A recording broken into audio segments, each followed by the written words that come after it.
2012 সালের 5 নভেম্বর সাঈদীর পক্ষে সাক্ষ্য দিতে ঢাকায় আন্তর্জাতিক অপরাধ ট্রাইব্যুনালে গিয়েছিলেন সুখরঞ্জন বালী। তিনি মহান স্বাধীনতা যুদ্ধে রাজাকারদের হাতে নিহত পিরোজপুরের ইন্দুরকানীর বিশাব আলীর ভাই। ওই হত্যা মামলায় প্রধান আসামি করা হয় মাওলানা দেলোয়ার হোসেন সাঈদীকে।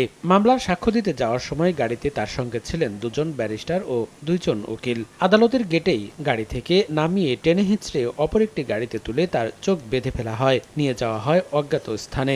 আর পশ্চিম পাকিস্তানিরা ছিল, পাকসেনারা। এই আজকে খোঁজ করি আমার বড় ভাইকে পাইছে, পাওয়ার পরে ঘর দিয়ে বাইরে লামাইয়া আমার ভাইয়ের উডানে বসিয়া মাঠে আমার বড় ভাই মারা গেল। তখন মানে এই সাঈদী সাহেবরা আমরা দেখি নাই, দেখছি মুসলিম মৌলানা, রজ্জাক আর পশ্চিম পাকিস্তান সংবাদ পেলাম যে হুজুরের নামে এইরকম কেস, যদি কোনো ভালো সাক্ষী পাওয়া যায় তাহলে সেই মুক্তি পাবে। শোনার পর আমি ঢাকায় গেছি। এর ভিতর গাড়ি মানে দরজা আটকাই ফেলাইছে, কোর্টের ভিতর যাই দেবে না। এক সাদা পোশাকদারিতে আমার টানিয়ে নামাইছে, আমাকে মুখ আটকাই ফেলাইলো। আটকাই ফেলানোর পরে আমার অনেক দূর চালাই নিয়ে গেছে। ঘরের ভিতরে মানে দিন না রাত্রির আয়োজন দে না দে, মানে কিছু এর ভিতর দেখি না, টের পাই না। আমি সাঈদী সাহেবের দেখি নেই, শুনি নেই, আমার পক্ষে সম্ভব না। আমাকে অবৈধভাবে আপনারা এরকম টর্চারিং করেন কেন?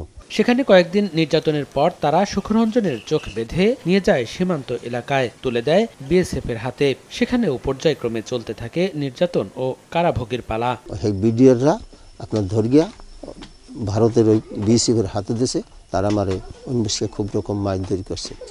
প্রথম কান পাশেই মারছে, এরপর ঘেরির গোড়ায় মার গিয়া রাস্তাটা ফেলাই দিয়েছে। তখন লাতি ওইখান দিয়ে আবার অফিসের ভিতর পিছনে অফিসের ভিতর নিয়া মোটা পিছনে বান দিয়ে আমার পিঠমোড়া দিয়ে বানিয়া আপনার মোটা লাড়ি দিয়ে পিটাইছে। আমি 2.5 ঘন্টা 3 ঘন্টা ছিলাম।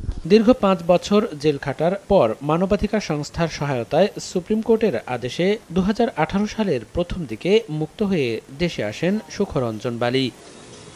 সময় সংবাদ, পিরোজপুর।